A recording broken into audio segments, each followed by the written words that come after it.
Cyber security की इस class में ये हमारी तीसरी वीडियो है और आज के हम क्लास में जानेंगे सूचना प्रौद्योगिकी अधिनियम 2000 यानी आईटी एक्ट 2000। तो चलिए हम आज का क्लास स्टार्ट करते हैं। सूचना प्रौद्योगिकी अधिनियम 2000 पुराने कानूनों को बदलने का प्रयास और साइबर अपराधों से निपटने के लिए तरीके प्रदान करता है। यह अधिनियम बहुवांछित कानूनी ढांचा प्रदान करने का प्रस्ताव करता है जिससे जानकारी को कानूनी प्रभाव, वैधता या लागूकरण से वंचित नहीं रखा जाएगा। केवल उसी स्थिति में कि पूरी जानकारी इलेक्ट्रॉनिक रिकॉर्ड के माध्यम से इस अधिनियम को स्वीकार करते हैं। इंटरनेट, मोबाइल, कंप्यूटर के माध्यम से जो अपराध होते हैं वो इस अधिनियम के अंतर्गत आते हैं। बनाने और डिजिटल स्वरूप में सरकारी दस्तावेज के प्रतिधारण सरकारी विभागों को सशक्त बनाता है।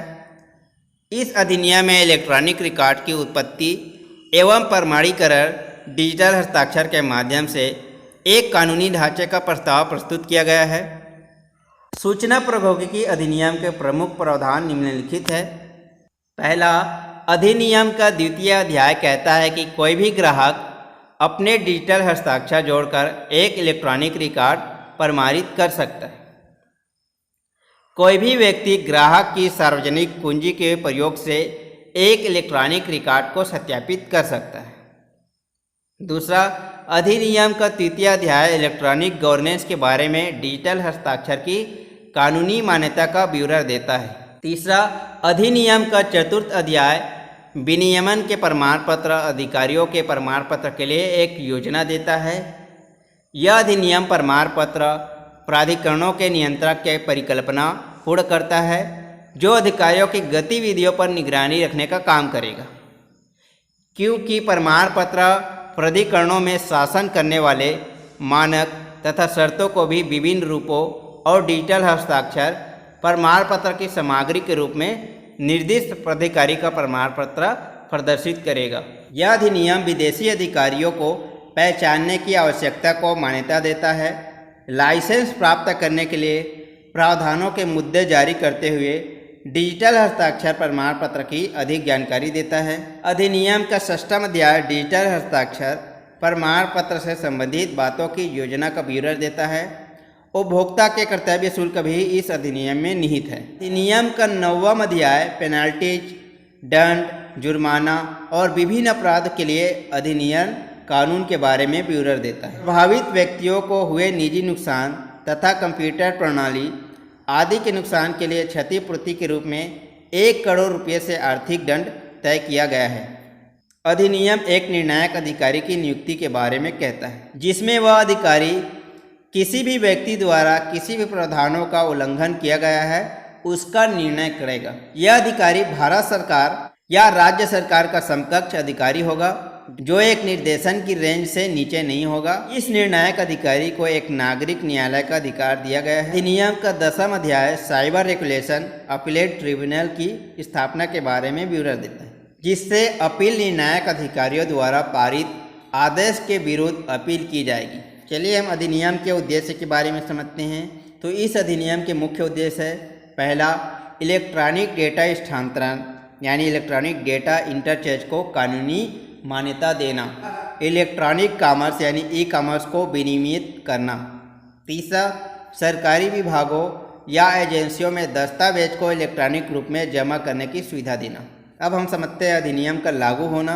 तो सूचना प्रौद्योगिकी अधिनियम संपूर्ण भारत में लागू होता है।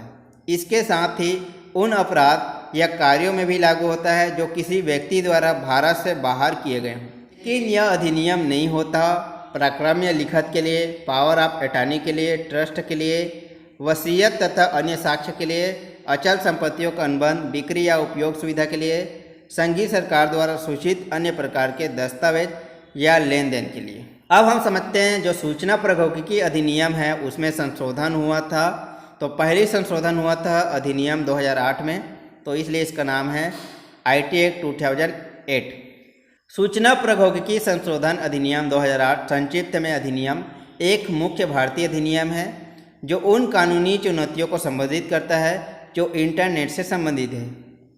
यहाँ कुछ ऐसे सेक्शन धाराओं को हाईलाइट किया गया है जो इंटरनेट एवं लोकतंत्र के लिए सबसे अधिक प्रासंगिक है। पहला है सेक्शन 69A अवरुद्ध नियम। Section 69A the blocking rules.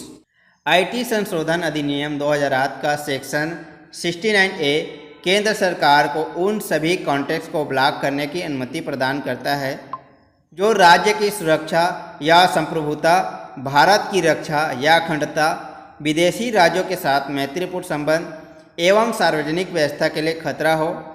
उपरोक्त किसी से संबंधित किसी संज्ञेय अपराध के आयोग के लिए क्रेता को रोकने में खतरा हो। इस प्रकार के अवरुद्ध या अवरोध नियम उन प्रक्रियाओं एवं सुरक्षा उपायों का समूह है जिसे सरकार का पालन करना पड़ता है। सेक्शन 79 आईटी नियम भारत में सेंसरशिप का निजीकरण करना। सूचना प्रौद्योगिकी संशोधन अधिनियम 2008 का सेक्शन 79 भारत में मध्यवर्ती संस्थाओं या बिचौलियों की व्यापक श्रेणी की देनदारी को नियंत्रित करता है। आईटी नियम भारत में सेंसरशिप के निजीकरण की दिशा में एक महत्वपूर्ण कदम है।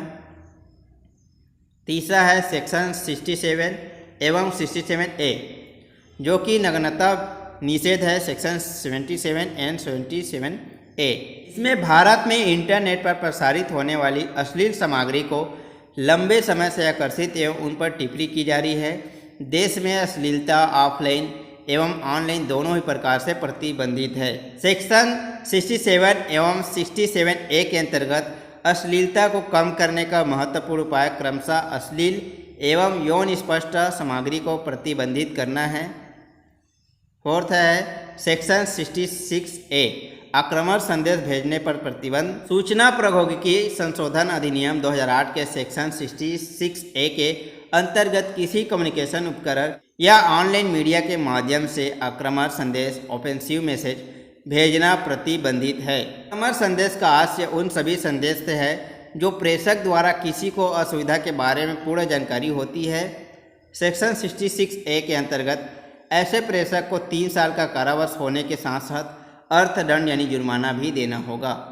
सूचना प्रौद्योगिकी संशोधन जो कि अधिनियम 2015 है, आईटी एक्ट 2015 में सर्वोच्च न्यायालय द्वारा इसे निरस्तीकरण कर दिया था।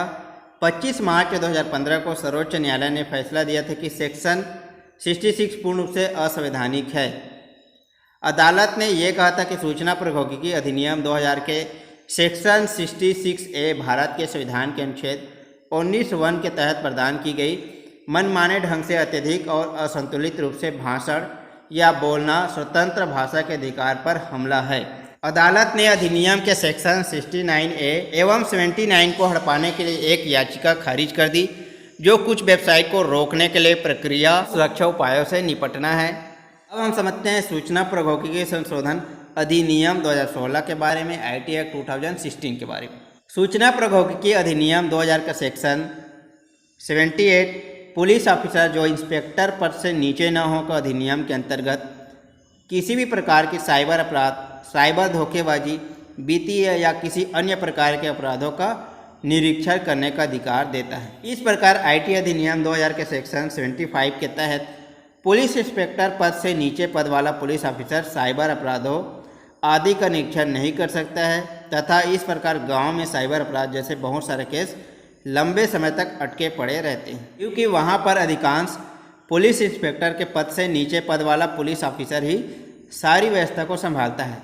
इसलिए यह विधेयक सूचना प्रौद्योगिकी अधिनियम 2000 के सेक्शन 78 को स्थानांतरित करता है कि इस विधेयक के अंतर्गत एक पुलिस ऑफिसर, पुलिस इंस्पेक्टर या उससे नीचे पद वाला पुलिस ऑफिसर जो एक पुलिस इंचार्ज का कार्यबल संभाल रहा है साइबर अपराधों का निरीक्षण कर सकता है। यहीं पर हमारा साइबर सिक्योरिटी का ये क्लास समाप्त होता है, जिसमें हमने साइबर सिक्योरिटी के बारे में 3 पार्ट में ये वीडियो बनाया है।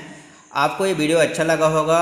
आईटी एक्ट के बारे में आपको अच्छी जानकारी हुआ होगा, साइबर सिक्योरिटी क्या है, साइबर थ्रेट क्या है, इसके बारे में अच्छे से समझ गए होंगे।